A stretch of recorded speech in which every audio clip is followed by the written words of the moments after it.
ರಾಜ್ಯದ ವಿವಿಧ ಭಾಗಗಳಿಂದ ಬೀದರ್ನಿಂದ ಹಿಡಿದು ಇಲ್ಲಿ ಚಿಕ್ಕಬಳ್ಳಾಪುರ ತನಕ, ಮಂಡ್ಯದಿಂದ ಹಿಡಿದು ಬೆಳಗಾವಿ ತನಕ ವಿವಿಧ ಜಿಲ್ಲೆಗಳಿಂದ ಬೆಂಗಳೂರಿಗೆ ನಿಮಗಿರುವಂತಹ ಅಲ್ಪ ಸ್ವಲ್ಪ ಸ್ವಾತಂತ್ರ್ಯವನ್ನ ಬಳಸಿಕೊಂಡು ಬೆಂಗಳೂರಿನ ಸ್ವಾತಂತ್ರ್ಯ ಉದ್ಯಾನವನಕ್ಕೆ ಹಕ್ಕುಗಳನ್ನ ಆಗ್ರಹಿಸಿ ಇಲ್ಲಿಗೆ ಬಂದಿರುವಂತಹ ಪ್ರಜಾಪ್ರಭುತ್ವ ಸರ್ಕಾರದ ಜೀತದಾಳು ಬಂಧುಗಳಿಗೆ ನಮಸ್ಕಾರ. ಒಂದಷ್ಟು ಜನಕ್ಕೆ ಅರ್ಥ ಆಯ್ತು ಅಂತ ಭಾವಿಸ್ತೀನಿ. ನಮ್ಮ ಕರ್ನಾಟಕ ರಾಜ್ಯ ಸರ್ಕಾರಿ ಇಲಾಖೆಗಳ ಹೊರಗುತ್ತಿಗೆ ನೌಕರರ ಸಂಘದ ಮುಖಂಡರಾದ ನಾಗನಗೌಡರು ಸೇರಿದಂತೆ ವೇದಿಕೆ ಮೇಲಿರುವಂತಹ ಎಲ್ಲ ಬಂಧುಗಳೇ ಮತ್ತು ಇವತ್ತು ರಾಜ್ಯ ಸರ್ಕಾರ ನಡೆಯೋದಿಕ್ಕೆ ಬಹಳ ದೊಡ್ಡ ಮಟ್ಟದಲ್ಲಿ ಬರೀ ಬದುಕೋದಿಕ್ಕೆ ಹೊಟ್ಟೆಗೆ ಬಟ್ಟೆಗೆ ಎಷ್ಟು ಬೇಕೋ ಅಷ್ಟು ಮಾತ್ರ ದುಡ್ಡು ತಗೊಂಡು ಈ ಸರ್ಕಾರ ನಡೆಯೋದಿಕ್ಕೆ ನಿಮ್ಮದೇ ಆದ ರೀತಿಯಲ್ಲಿ ತ್ಯಾಗ ಸೇವೆ ಮಾಡ್ತಾ ಇರುವಂತ ಎಲ್ಲ ಜೀತದಾಳ ಬಂಧುಗಳೇ. ನೀವು ಜೀತದಾಳುಗಳಲ್ಲ ಅಂದ್ರೆ ನಿಮಗೆ ಸರ್ಕಾರ ಕೂರಿಸಿ ಸಂಬಳ ಕೊಡ್ತಾ ಇಲ್ಲ. ನೀವೆಲ್ಲ ಸಂಬಳ ತಗೊಳ್ತಿದ್ದೀರಾ, ಎಷ್ಟು 10,000 15,000 ತಗೊಳ್ತಿದ್ದೀರಲ್ವಾ? 10,000 15,000 20,000 ಸಂಬಳ ತಗೊಳ್ತಿದ್ದೀರಾ ಅಂದ್ರೆ ಸರ್ಕಾರ ನಿಮ್ಗೆ ಕೂರ್ಸಿ ಏನಾದ್ರು ಸಂಬಳ ಕೊಡ್ತಾ ಇದೆಯಾ? ಸರ್ಕಾರ ನಿಮಗೆ ಬೆಳಿಗ್ಗೆ 8 ಗಂಟೆ 9 ಗಂಟೆಯಿಂದ ಸಂಜೆ 5 ಗಂಟೆ 6 ಗಂಟೆ ತನಕ ಕೆಲಸ ಮಾಡಿಸ್ಕೊಳ್ತಾ ಇದೆ ಅಲ್ವಾ? ಕೆಲಸ ಮಾಡಿಸ್ಕೊಳ್ತಾ ಇದೆ. ಕೊಡ್ತಿರೋದು ಮಾತ್ರ ಹಿಂದೆ ನಮ್ಮ ಹಳ್ಳಿಗಳಲ್ಲಿ ಜೀತ ಪದ್ಧತಿ ಇತ್ತು. ಯಾವುದೋ ಒಬ್ಬ ಶ್ರೀಮಂತ ರೈತನೋ ಅಥವಾ ಸ್ವಲ್ಪ ಚೆನ್ನಾಗಿರುವಂತಹ ರೈತನ ಜಮೀನ್ದಾರನ ಮನೆಯಲ್ಲಿ ಊರಿನ ಕೆಲವು ಸಮುದಾಯಗಳವರು ಅಥವಾ ಬಡವರು ವರ್ಷಕ್ಕಿಷ್ಟು ಅಂತೇಳಿ ಅವ್ರ ಮನೆ ಗಂಡನೋ ಹೆಂಗಸನ್ನೋ ಕಳಿಸಿ ಅದಕ್ಕೆ ಒಂದಷ್ಟು ದುಡ್ಡು ತಗೊಳ್ತಾ ಇದ್ರು, ಜೀತಕ್ಕೆ ಬಿಟ್ಬಿಡ್ತಿದ್ರು. ಇವತ್ತು ನಿಮ್ಮ ಪರಿಸ್ಥಿತಿಯೂ ಸಹ ಜೀತದಾಳುಗಳಿಗಿಂತ ಇಂದಿನ ಜೀತದಾಳುಗಳಿಗಿಂತ ಯಾವುದೇ ರೀತಿಯಲ್ಲಿ ಬದಲಾವಣೆ ಇಲ್ಲ. ನೀವು ಸರ್ಕಾರಿ ಕಚೇರಿಯಲ್ಲಿ ಕೆಲಸ ಮಾಡ್ತಿದ್ದೀರಾ, ಅವರು ಹಿಂದೆ ತಿಪ್ಪೆನಲ್ಲೋ ಹಟ್ಟಿನಲ್ಲೋ ದನದ ಕೊಟ್ಟಿಗೆನಲ್ಲೋ ಹೊಲದಲ್ಲೋ ತೋಟದಲ್ಲೋ ಕೆಲಸ ಮಾಡ್ತಾ ಇದ್ರು. ಇಷ್ಟೇ ವ್ಯತ್ಯಾಸ. ಇದು ಜನರ ಆಡಳಿತ ಇರುವಂತಹ ವ್ಯವಸ್ಥೆ, ಹೌದಲ್ವೋ? ಏನ್ ವ್ಯವಸ್ಥೆ ಇದು? ಪ್ರಜಾಪ್ರಭುತ್ವ ವ್ಯವಸ್ಥೆ. ಪ್ರಜೆಗಳು ನೀವೆಲ್ಲ ಪ್ರಜೆಗಳಲ್ವಾ? ಪ್ರಜಾಪ್ರಭುತ್ವ ವ್ಯವಸ್ಥೆಯಲ್ಲಿರುವಂತಹ ಸರ್ಕಾರ ಇದು ನಿಮ್ಮಂತಹ ಈ ಹೊರಗುತ್ತಿಗೆ ನೌಕರರನ್ನ ಕಾಂಟ್ರಾಕ್ಟ್ ಬೇಸ್ಡ್ ಆಗಿ ನೇಮಿಸಿಕೊಂಡಿರುವಂತಹ ನೌಕರರನ್ನ ದೀರ್ಘಾವಧಿಗೆ ನೇಮಿಸಿಕೊಂಡ್ರೆ ಅದು ಸರ್ಕಾರವಾಗುತ್ತಾ? ಅದು ಸರ್ಕಾರ ಆಗೋದಿಲ್ಲ. ಅದೊಂದು ಎಕ್ಸ್ಪ್ಲಾಯ್ಟ್ ಮಾಡುವಂತಹ ಶೋಷಕ ಕಂಪನಿ, ಬಂಡವಾಳಶಾಹಿ ಕಂಪನಿಗಳು. ಯಾವ ರೀತಿಯಲ್ಲಿ ಜನರು ಬದುಕಲಿ ಬಿಡ್ಲಿ, ನನ್ನ ಕೆಲಸ ಆಗ್ಬೇಕು, 100 ರೂಪಾಯಿ ಕೆಲಸ ಮಾಡಿಸ್ಕೊಂಡು 10 ರೂಪಾಯಿ 20 ರೂಪಾಯಿ ಕೊಟ್ಟು ನಾನು ಹೆಚ್ಚು ಲಾಭ ಪಡೆಯಬೇಕು ಅಂತ ಹೇಗೆ ಈ ಕ್ಯಾಪಿಟಲಿಸ್ಟ್ ಬಂಡವಾಳಶಾಹಿ ಕಂಪನಿಗಳು ಜನರು ಯೋಚನೆ ಮಾಡ್ತಾರೋ ಅದೇ ತರಕ್ಕೆ ಇವತ್ತು ಸರ್ಕಾರ ಯೋಚನೆ ಮಾಡ್ತಾ ಇದೆ. ಯಾರ ಸರ್ಕಾರ ಇದು? ಯಾರ ಸರ್ಕಾರ ಇದು? ನಮ್ಮದೇ ಸರ್ಕಾರ ಅಲ್ವಾ? ನೀವೀಗ ಪ್ರಜೆಗಳು ಹೌದು ಅಲ್ವೋ? ನಮ್ಮದೇ ಸರ್ಕಾರ ಹೌದು ಅಲ್ವೋ? ಹಾಗಿದ್ರೆ ಒಂದು ಪ್ರಜಾಪ್ರಭುತ್ವ ಸರ್ಕಾರದಲ್ಲಿ ದೀರ್ಘಾವಧಿಗೆ 2 ವರ್ಷ 3 ವರ್ಷ 10 ವರ್ಷ 15 ವರ್ಷಗಳ ಕಾಲ ಯಾರನ್ನಾದ್ರೂ ಗುತ್ತಿಗೆಯಾಗಿ ಹೊರಗುತ್ತಿಗೆಯಾಗಿ ನೇಮಕ ಮಾಡಿಕೊಂಡಿದ್ರೆ ಅದು ಸರ್ಕಾರವೋ ಕಂಪನಿಯೋ? ಮತ್ತೆ ಈ ಸರ್ಕಾರ ಯಾರ್ದು? ನಂಗೆ ಅರ್ಥ ಆಗ್ತಾ ಇಲ್ಲ. ನನಗಿದು ಎಷ್ಟೋ ವಿಚಾರಗಳು ಇಲ್ಲಿ ಅರ್ಥ ಆಗ್ತಾ ಇಲ್ಲ. ಹೌದು, ಸರ್ಕಾರಕ್ಕೆ ಕೆಲವೊಂದು ತಕ್ಷಣಕ್ಕೆ ತಾತ್ಕಾಲಿಕವಾಗಿ ನೇಮಕಾತಿ ಮಾಡ್ಕೊಳ್ಬೇಕಾಗುತ್ತೆ. ಆದ್ರೆ ಇವತ್ತು ಆಸ್ಪತ್ರೆಗಳಲ್ಲಿ ಬೇರೆ ಬೇರೆ ಕಡೆಗಳಿಂದ ಆಸ್ಪತ್ರೆಗಳಲ್ಲಿ ಹೊರಗುತ್ತಿಗೆ ನೌಕರರಾಗಿ ಕೆಲಸ ಮಾಡ್ತಿರುವಂತಹ ನರ್ಸ್ಗಳು, ಲ್ಯಾಬ್ ಟೆಕ್ನಿಷಿಯನ್ಸ್, ಡಿ ಗ್ರೂಪ್ ನೌಕರರು, ಡೇಟಾ ಆಪರೇಟರ್ಸ್ ಎಲ್ಲ ಬಂದಿದ್ದೀರೋ ಇಲ್ವೋ? ಇವತ್ತು ನೀವಿಲ್ಲದೆ ಆ ಕೆಲಸ ನಡೆಯುತ್ತಾ? ಆದ್ರೆ ನಿಮ್ಗೆ ಎಷ್ಟು ಕೊಡ್ತಿದ್ದಾರೆ? 11,000. ಅದೇ ರೀತಿ ಇಲ್ಲೇ ನಮ್ಮ ಕಾಲೇಜುಗಳಲ್ಲಿ, ಶಾಲಾ ಕಾಲೇಜುಗಳಲ್ಲಿ ಇವತ್ತು ಬೋಧಕೇತರ ಸಿಬ್ಬಂದಿ, ನಾನ್ ಟೀಚಿಂಗ್ ಸ್ಟಾಫ್ ಅಂತೇಳಿ ಅಲ್ಲೂ SDA FDA ತರದ ಕೆಲಸ ಮಾಡುವಂತವ್ರನ್ನ ಹೊರಗುತ್ತಿಗೆಯಲ್ಲಿ ನೇಮಕ ಮಾಡ್ಕೊಂಡಿದ್ದಾರೆ. ಅವರಿಲ್ಲದೆ ಕಾಲೇಜು ಶಾಲೆಗಳು ನಡೆಯುತ್ತಾ? ನಡೆಯೋದಿಲ್ಲ. ಆದ್ರೆ ಅವ್ರು ಕೊಡ್ತಿರೋದೆಷ್ಟು? ಅದಿರ್ಲಿ ಪಾಪ, ಇವ್ರದಂತೂ ಬಾಬು ಅವರು ಹೇಳ್ತಾ ಇದ್ರು, ಅವರು ಗೆಸ್ಟ್ ಫ್ಯಾಕಲ್ಟಿ 2 ಲಕ್ಷ ಅವರದೇ ವಿದ್ಯಾರ್ಹತೆ ಇರುವಂತಹ, ಅವರು ಮಾಡುವಷ್ಟೇ ಪಾಠವನ್ನ ಮಾಡುವಂತಹ ಲೆಕ್ಚರರ್ಸ್ಗೆ 1 ಲಕ್ಷ 1.5 ಲಕ್ಷ 2 ಲಕ್ಷ 3 ಲಕ್ಷ ತನಕ ಸಂಬಳ ಇದೆ. ಇವ್ರಿಗೆ ಎಷ್ಟು ಕೊಡ್ತಿದ್ದಾರೆ? 14,000ನೋ 18,000ನೋ? ಈಗ 30-40 ಸಾವಿರ ತನಕ ಈಗ ಕೊಡ್ತಾ ಇದ್ದಾರೆ. ಮೇಸ್ಟ್ಗಳಿಗೆ 10-12 ಸಾವಿರ ಏನೋ ಕೊಡ್ತಾ ಇದ್ದಾರೆ. ಹಾಗಾಗಿ ಇಂತಹ ಒಂದು ವ್ಯವಸ್ಥೆ ಇರುವಂತದ್ದು ಪ್ರಜಾಪ್ರಭುತ್ವದಲ್ಲಿ ಅವಮಾನ. ಜೀತದಾಳು ಪದ್ಧತಿಯನ್ನ ಯಾವತ್ತೋ ನಿರ್ಮೂಲನೆ ಮಾಡಲಾಗಿತ್ತು. ಆದರೆ ಇವತ್ತು ಸರ್ಕಾರವೇ ಮುಂದೆ ನಿಂತು ಈ ಜೀತದಾಳು ಪದ್ಧತಿಯನ್ನ ಬೇರೊಂದು ಹೆಸರು, ಅದಕ್ಕೆ ಏನು ಹೆಸರು ಹೇಳೋದಕ್ಕೆ ಅರ್ಥ ಆಗ್ತಿದ್ರೆ ಹೇಳ್ತೀರಾ, ಅರ್ಥ ಆಗ್ಲಿಲ್ಲ, ನನ್ನ ಭಾಷಣ ಅರ್ಥ ಆಗ್ಲಿಲ್ಲ ಅಂದ್ರೆ ಹೇಳೋದಕ್ಕೆ ಬರೋದಿಲ್ಲ. ಹಳೆ ಜೀತದಾಳು ಪದ್ಧತಿಯನ್ನ ಅಬಾಲಿಷ್ ಮಾಡಿ ಇವತ್ತು ಅದಕ್ಕೆ ಹೊಸ ಹೆಸರು ಕೊಟ್ಟಿದೆ ಸರ್ಕಾರ. ಏನಂತ? ಹೊರಗುತ್ತಿಗೆ ಔಟ್ಸೋರ್ಸ್ಡ್ ಎಂಪ್ಲಾಯೀಸ್ ಅಂತ. ಇವತ್ತು ನಾವು ಕಂದಾಯ ಇಲಾಖೆಗೆ, ಯಾವುದೇ ತಾಲೂಕು ಆಫೀಸ್ಗೆ, ಪುರಸಭೆಗೆ, ನಗರಸಭೆಗಳಲ್ಲಿ ಡೇಟಾ ಆಪರೇಟರ್ ಆಗಿ ಡಿ ಗ್ರೂಪ್ ಅಲ್ಲಿ ಕೆಲಸ ಮಾಡ್ತಿರೋರು ಇದ್ರೆ ಕೈ ಎತ್ತಿ.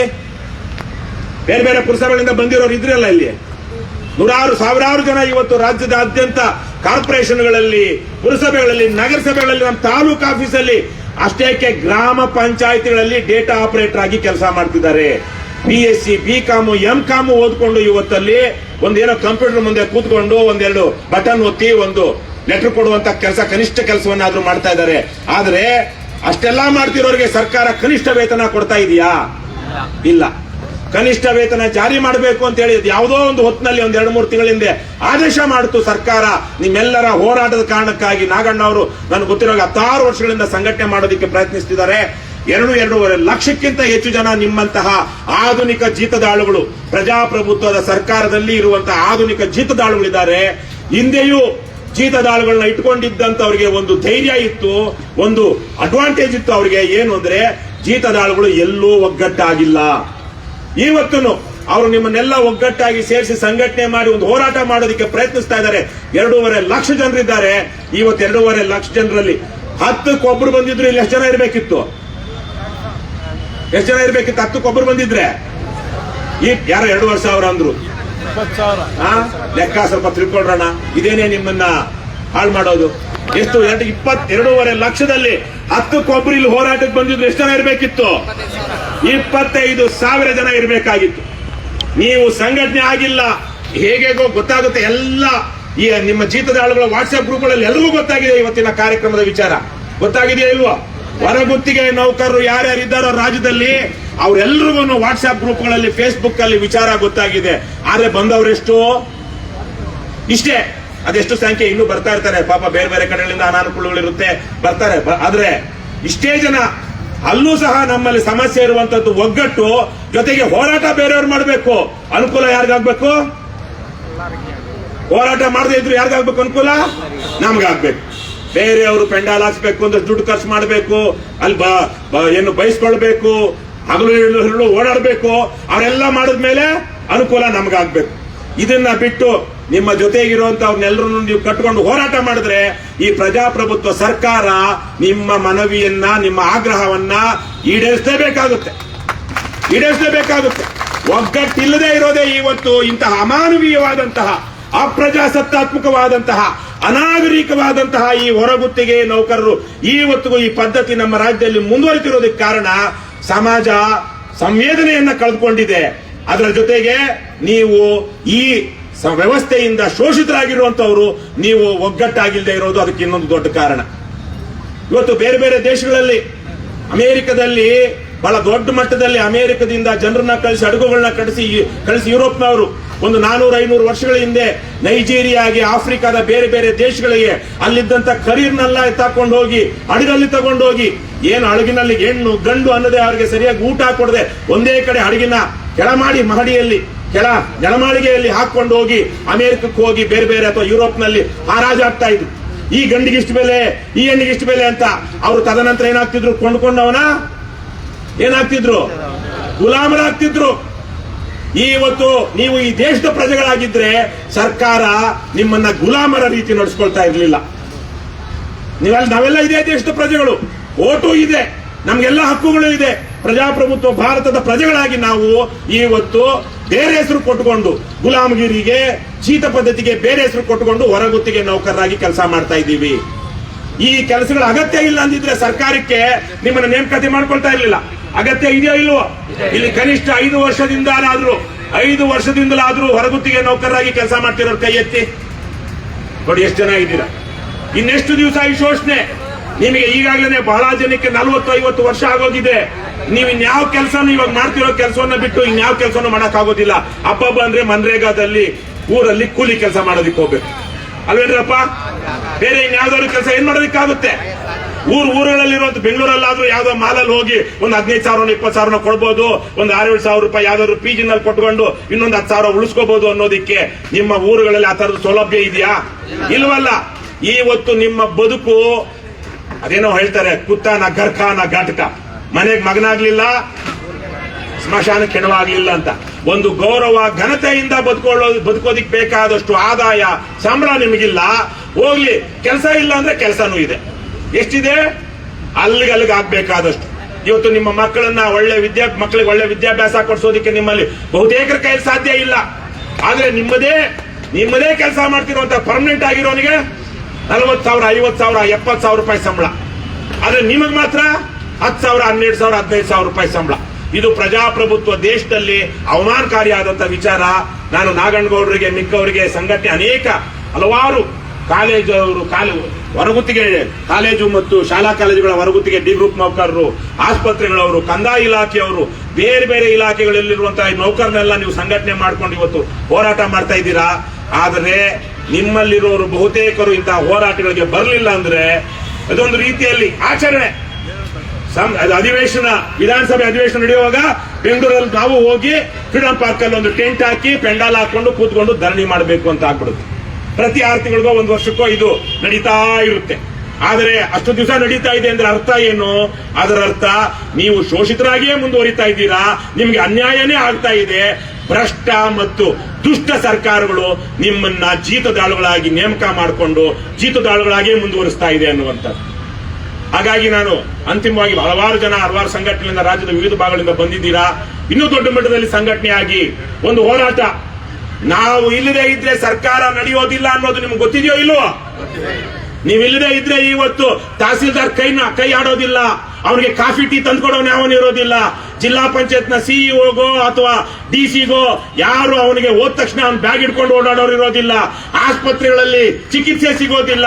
ಕಂದಾಯ ಇಲಾಖೆಯಲ್ಲಿ ಫೈಲ್ಗಳು ಮೂವ್ ಆಗೋದಿಲ್ಲ. ಆದರೆ ಇವತ್ತು ಸರ್ಕಾರ 3 ಲಕ್ಷ ಸರ್ಕಾರಿ ಹುದ್ದೆಗಳು ಖಾಲಿ ಇವೆ. ಅಂತಹ ಎಲ್ಲ ಸರ್ಕಾರಿ ಹುದ್ದೆಗಳಲ್ಲಿ ಹಲವಕ್ಕೆ ನೀವು ಇಲ್ಲಿರುವಂತಹ ಅನೇಕ ಜನ ಅರ್ಹರಾಗಿದ್ದೀರಾ, ಅದನ್ನು ತುಂಬ್ತಾ ಇಲ್ಲ. ಆದ್ರೆ ಒಂದು 10-15 ವರ್ಷದಿಂದ ಕೆಲಸ ಮಾಡ್ಕೊಂಡು ಬಂದಿರೋ ನಿಮಗೆ ಆ ಹೊಸದಾಗಿ ಆಗ್ತಾ ಇರುವಂತಹ ನೇಮಕಾತಿಗಳಲ್ಲಿ ಯಾವುದೇ ಅವಕಾಶ ಇಲ್ಲ. ಇದೆಯಾ? ನಿಮಗೆ 30-35 ಆಗಿರೋರು 22, 23, 24 ವರ್ಷದ ಯುವಕ ಯುವತಿಯರ ಜೊತೆ ನೀವು ಕಾಂಪೀಟ್ ಮಾಡಬೇಕು. ಆಗುತ್ತೇನ್ರಪ್ಪ? ಆಗೋದಿಲ್ಲ. ನಿಮಗೆ ಏಜ್ ಬಾರ್ ಬೇರೆ ಆಗೋಗಿದೆ. ಹಾಗಾಗಿ ಇಂಥ ಸಂದರ್ಭದಲ್ಲಿ ಕನಿಷ್ಠ ಮಾನವೀಯತೆ, ಕನಿಷ್ಠ ನಾಗರಿಕತೆ ಇರುವಂತಹ ನಾವೇ ಆಯ್ಕೆ ಮಾಡಿದಂತಹ ಜನಪ್ರತಿನಿಧಿಗಳು ನಿಮಗೆ ನ್ಯಾಯ ಕೊಡಿಸೋದಕ್ಕೆ ಬರಬೇಕು. ಯಾಕೆ ಬರ್ತಾ ಇಲ್ಲ ಹೇಳಿ? ಯಾಕೆಂದ್ರೆ ಇವತ್ತು ನೀವು ಸೇರಿದಂತೆ ಸಮಾಜ ಸಂವೇದನೆಯನ್ನ ಕಳ್ಕೊಂಡಿದೆ. ಇದು ನಮ್ಮದೇ ಪ್ರಜಾಪ್ರಭುತ್ವ, ನಾವು ಆಯ್ಕೆ ಮಾಡಿದವರು ನಮ್ಮ ಪ್ರತಿನಿಧಿಗಳು ಅನ್ನೋದು ನಾವು ಮರೆತು ಬಿಟ್ಟಿದ್ದೀವಿ. ಗಂಡಸರಿಗೆ ಲಿಕ್ಕರು, ಹೆಂಗಸರಿಗೆ ಕುಕ್ಕರು, ಎರಡೂ ಬೇಡದೆ ಇರೋರಿಗೆ ನಿಕ್ಕರ್ ಕೊಟ್ರೆ ಇವತ್ತು ನಾವು ಓಟ್ ಹಾಕ್ತಿದೀವಲ್ಲ, ನಾವು ನಮ್ಮ ಸುತ್ತಮುತ್ತ ಇರೋರು. ಅದರಿಂದ ನಮ್ಮ ರಾಜಕಾರಣಿಗಳು ನ್ಯಾಯ ನೀತಿ ಅಂತ ಮಾತಾಡ್ತಾ ಇಲ್ಲ. ಬಸವಲಿಂಗಪ್ಪ ಅಂತ ಅವರು ಮಲ ಹೊರುವ ಪದ್ಧತಿ ಇದೆ ಅಂತ ಗೊತ್ತಾದಾಗ ಅಥವಾ ಒಂದು ಪದ್ಧತಿ ಇದ್ದಾಗ ಬಸವಲಿಂಗಪ್ಪ ಅಂತ ಕರ್ನಾಟಕದ ಶ್ರೇಷ್ಠ ರಾಜಕಾರಣಿಗಳು ಅವತ್ತು ಅದನ್ನು ಅಬಾಲಿಷ್ ಮಾಡೋದಕ್ಕೆ, ಜೀತ ಪದ್ಧತಿ ಅಬಾಲಿಷ್ ಮಾಡೋದಕ್ಕೆ ಕ್ರಮ ಕೈಗೊಳ್ತಾ ಇದ್ರು. ಅವತ್ತು ಅವ್ರನ್ನ ಕುಕ್ಕರು ಲಿಕ್ಕರು ನಿಕ್ಕರು ಕೊಟ್ಟು ಆಯ್ಕೆ ಆಗ್ತಾ ಇರ್ಲಿಲ್ಲ. ಅವರ ಮೇಧಾವಿತನವನ್ನ, ಅವರ ಜನಪರ ಕಾಳಜಿಯನ್ನ, ಅವರ ವಿದ್ಯಾರ್ಹತೆಯನ್ನ ನೋಡಿ ಜನ ಓಟ್ ಹಾಕ್ತಾ ಇದ್ರು. ಇವತ್ತು ನೀವಿಲ್ಲಿರೋರೆ ನಿಮ್ಮ ಎದೆ ಮುಟ್ಕೊಂಡು ಹೇಳಿ, ನಿಮ್ಮ ಎದೆ ಮುಟ್ಕೊಂಡು ನೋಡಿ ಸಮಸ್ಯೆ ಎಲ್ಲಿದೆ ಅಂತ ನಮಗೂ ಗೊತ್ತಾಗುತ್ತೆ. ನಾವು ನಮ್ಮ MLAಗಳನ್ನ, MP ಗಳನ್ನ, ನಮ್ಮ ಗ್ರಾಮ ಪಂಚಾಯತಿ ಸದಸ್ಯರನ್ನ, ಕಾರ್ಪೊರೇಟ್ಗಳನ್ನ ಹೇಗೆ ಆಯ್ಕೆ ಮಾಡ್ತಾ ಇದ್ದೀವಿ ಅಂತ ಅವರ ಯೋಗ್ಯತೆಯನ್ನ ನೋಡಿ, ಅವರು ನಿಮ್ಮ ಪರವಾಗಿ ಜನರ ಪರವಾಗಿ ಕೆಲಸ ಮಾಡ್ತಾರೆ ಅಂತ ನೋಡಿ ಓಟ್ ಹಾಕ್ತಾ ಇದೀವಾ? ಇಲ್ವಲ್ಲ. ಅವ್ನು ಕೊಡೋ ಹಣಕ್ಕೋ, ಹೆಂಡಕ್ಕೋ, ಕುಕ್ಕರೋ, ಲಿಕ್ಕರೋ, ನಿಕ್ಕರೋ, ಸೀರೆಗೋ ಆಸೆ ಬಿದ್ದು ನಾವು ನಮ್ಮ ಸುತ್ತಮುತ್ತ ಮನೆಯವರು, ನಮ್ಮೂರವರು, ನಮ್ಮ ದೇಶದವರು ಇವತ್ತು ಓಟ್ ಹಾಕ್ತಾ ಇದೀವಿ. ಅದರಿಂದನೇ ಪ್ರಜಾಪ್ರಭುತ್ವ ಭಾರತದಲ್ಲಿ ಇದೊಂದು ಅವಮಾನಕಾರಿಯಾಗಿಂತ ಘಟನೆಗಳು ನಡೀತಾ ಇರೋದು ಅದೇ ಕಾರಣದಿಂದಾಗಿಯೇ. ಹಾಗಾಗಿ ನೀವೆಲ್ಲ ಆ ವಿಚಾರವಾಗಿ ಯೋಚನೆ ಮಾಡಿ ಅಂತ ಹೇಳ್ತಾ, ಕರ್ನಾಟಕ ರಾಷ್ಟ್ರ ಸಮಿತಿ ಪಕ್ಷ ನಿರಂತರವಾಗಿ ಭ್ರಷ್ಟಾಚಾರದ ವಿರುದ್ಧ, ಅನ್ಯಾಯದ ವಿರುದ್ಧ, ಈ ತರದ ಶೋಷಣೆ ವಿರುದ್ಧ ಹೋರಾಟ ಮಾಡ್ಕೊಂಡು ಬರ್ತಾ ಇದೆ. ನಾವು ಅಷ್ಟೇ, ನಾವು ಯಾರ ಸಂತ್ರಸ್ತರ ಪರವಾಗಿ ಹೋರಾಟ ಮಾಡ್ತೀವೋ ಆ ಸಂತ್ರಸ್ತರಲ್ಲಿ ಹೋರಾಟಗಳು ಬರೋದಿಲ್ಲ. ಯಾರಿಗೆ ನಮ್ಮ ಹೋರಾಟದಿಂದ ಅನುಕೂಲ ಆಗುತ್ತೋ, ಫಲಾನುಭವಿಗಳು ಯಾರಿರ್ತಾರೋ ಭಾವಿ ಫಲಾನುಭವಿಗಳು, ಅವರು ಸಹ ಹೋರಾಟಕ್ಕೆ ಬರೋದಿಲ್ಲ. ಯಾಕೆಂದ್ರೆ ಸುಭಾಷ್ ಚಂದ್ರ ಬೋಸ್ ಭಗತ್ ಸಿಂಗ್, ಮಹಾತ್ಮ ಗಾಂಧೀಜಿ ಇಂಥವರೆಲ್ಲ ಪಕ್ಕದ ಮನೇಲಿ ಹುಟ್ಟಿರ್ತಾರೆ. ನಮ್ಮ ಮನೇಲಿ ನಾವೇನು ಕಷ್ಟ ಪಡಬಾರ್ದು. ನೀವಿವತ್ತು ಬಂದಿದ್ದೀರಾ, ಇಷ್ಟು ಜನ ಬಂದಿದ್ದೀರಾ, ಆದ್ರೆ ನಿಮಗೆ ನಿಮ್ಮ ಜೊತೆಯಲ್ಲಿರುವಂತವ್ರು, ನಿಮ್ಮದೇ ತರಕ್ಕೆ ಜೀತದಾಳುಗಳಾಗಿರುವಂತವ್ರು ಇನ್ನೂ 2.5 ಲಕ್ಷ ಜನ ಅವರವ್ರ ಊರುಗಳಲ್ಲೇ ಇದ್ದಾರೆ. ಅವರಲ್ಲಿ ಆಗ್ಲೇ ಹೇಳಿದಾಗೆ ಹತ್ರಲ್ಲಿ ಒಬ್ಬ ಬಂದಿದ್ರು. ಇವತ್ತು ಸಂತೋಷ್ ಲಾಡೇನು DK ಶಿವಕುಮಾರ್ ಅವರನ್ನ ಇಲ್ಲಿಗೆ ಕರೆಸಿಕೊಳ್ಳುವಂತಹ ಶಕ್ತಿ ನಿಮ್ಗೆ ಬರ್ತಾ ಇದೆ. ಒಂದೇ ದಿವಸದಲ್ಲಿ, ಒಂದೇ ವಾರದಲ್ಲಿ ನಿಮ್ಮ ಸಮಸ್ಯೆಗಳು, ಕನಿಷ್ಠ ವೇತನ ಅನ್ನೋದೇನಿದೆ ಅದು ನಿಮ್ಮ ಹಕ್ಕು, ಕನಿಷ್ಠ ಹಕ್ಕು, ಅದು ಗರಿಷ್ಠ ಹಕ್ಕಾಗದೇ ಇರಬಹುದು, ಕನಿಷ್ಠ ಹಕ್ಕು ಅದು ನಿಮ್ಗೆ ಬರ್ತಾ ಇತ್ತು. ಹಾಗಾಗಿ ಮುಂದಿನ ದಿನಗಳಲ್ಲಿ ಬೇರೆ ಯಾವ್ದಾದ್ರು ಉಗ್ರವಾದ ಹೋರಾಟಕ್ಕೆ ಹೋಗಿ ಇವತ್ತಿರೋ ಸಮಾಜ, ಸರ್ಕಾರ ಸಂವೇದನೆಯನ್ನ ಕಳ್ಕೊಂಡಿರೋದ್ರಿಂದ ನೀವು ಇನ್ನಷ್ಟು ಸಂಘಟಿತರಾಗಿ ಹೋರಾಟ ಮಾಡಿದ್ರೆ ನಿಮ್ಗೆ ಒಳ್ಳೆಯ ಸಂಬಳ, ಇವತ್ತಿನ ಸಮಾಜದಲ್ಲಿ ಬದುಕೋದಿಕ್ಕೆ, ಘನತೆಯಿಂದ ಬದುಕೋದಿಕ್ಕೆ ಬೇಕಾದಂತ ಒಂದಷ್ಟು ಆದಾಯ, ಖಾತ್ರಿಯಾದಂತ ಆದಾಯ ಸಿಗುತ್ತೆ. ಇಲ್ಲ ಅಂದ್ರೆ ಪ್ರತಿ ವರ್ಷ ಇದೇ ತರ ಸರ್ಕಾರ ಅಧಿವೇಶನ ನಡೆಸುತ್ತೆ ಅನ್ನೋವಾಗ ಇಲ್ಲಿ ಬರುವಂತಹದ್ದು ಒಂದು ರಿಚುವಲ್, ಒಂದು ಆಚರಣೆಯಾಗಿ ರೂಪವಾಗ್ಬಿಡುತ್ತೆ. ಅದಾಗದೇ ಇರಬೇಕು ಅಂದ್ರೆ ನೀವು ಸಂಘಟಿತರಾಗಿ, ಅಂಬೇಡ್ಕರ್ ಅವರು ಹೇಳಿದಾಗೆ ಎಜುಕೇಟ್, ಅಜಿಟೇಟ್, ಆರ್ಗನೈಸ್, ಮೊದಲು ನೀವು ಜಾಗೃತರಾಗಿ ಹೋರಾಟ ಮಾಡೋದಕ್ಕೆ ಮುಂದಾಗಬೇಕು. ಅದೇ ಸಂದರ್ಭದಲ್ಲಿ ಸಂಘಟನೆಯನ್ನು ಮಾಡ್ಕೊಳ್ಬೇಕು. ಸಂಘಟನೆ ಇವತ್ತು 2.5 ಲಕ್ಷ ಜನ ಇದ್ದಾರೆ ಅನ್ನೋದು ಸರ್ಕಾರಕ್ಕೂ ಗೊತ್ತಿಲ್ಲ, ಅವರು ಕೇರು ಮಾಡೋದಿಲ್ಲ. ಆ ನಿಟ್ಟಿನಲ್ಲಿ ನೀವೆಲ್ಲ ನಾಗನಗೌಡರು ಇಂತಹ ವಿಚಾರವಾಗಿ ಹಲವಾರು ವರ್ಷಗಳಿಂದ ಹೋರಾಟ ಮಾಡ್ತಾ ಇದ್ದಾರೆ. ಹಲವಾರು ಮುಖಂಡರು ಇಲ್ಲಿ ವೇದಿಕೆಯಲ್ಲಿದ್ದಾರೆ. ಅವರೆಲ್ಲರದನ್ನು ನೀವು ಮಾತು ಕೇಳಿಕೊಂಡು ನಿಮ್ಮ ಊರುಗಳಲ್ಲಿ ಬೇರೆಯವರು ನಿಮ್ಮ ತರಕ್ಕೆ ಇರುವಂತಹ ಸಹಜೀತದ ಆಳುಗಳನ್ನ ಕರ್ಕೊಂಡು ಬಂದ್ರೆ ಮಾತ್ರ ನಿಮ್ಗೂ ನ್ಯಾಯ ಸಿಗುತ್ತೆ ಅಂತ ಹೇಳ್ತಾ, ನಿಮ್ಮ ಹೋರಾಟಕ್ಕೆ ಜಯವಾಗಲಿ. ಈ ಹೋರಾಟ ಜಯವಾಗಲಿ ಅಂದ್ರೆ ಅದು ಸಮಾಜದ ಗೌರವ ಉಳಿಸುವಂತಹ ಹೋರಾಟ, ಜನರ ಗೌರವ ಉಳಿಸುವಂತಹ ಹೋರಾಟ, ಸರ್ಕಾರದ ಗೌರವ ಉಳಿಸುವಂತಹ ಹೋರಾಟ. ಅಂತಹ ಗೌರವ ಉಳಿಸಿಕೊಳ್ಳುವಂತ ಕೆಲಸವನ್ನ ಸರ್ಕಾರ ನಿಮ್ಮ ಹೋರಾಟ ಇರ್ಲಿ ಬಿಡ್ಲಿ ಮಾಡ್ಲಿ ಅಂತ ನಾನು ಈ ಸಂದರ್ಭದಲ್ಲಿ ಅವರನ್ನ ಆಗ್ರಹಿಸ್ತಾ ನಿಮ್ಗೆಲ್ಲರಿಗೂ ಶುಭವಾಗಲಿ. ಜೈ ಹಿಂದ್, ಜೈ ಕರ್ನಾಟಕ. ನಮಸ್ಕಾರ. ನಮ್ಮ ನೇರ ಮತ್ತು ಮನಚು ಮಾತುಗಳಿಂದ ಬಹಳ ವಿಸ್ತಾರವಾಗಿ ಹೊರಗುತ್ತಿ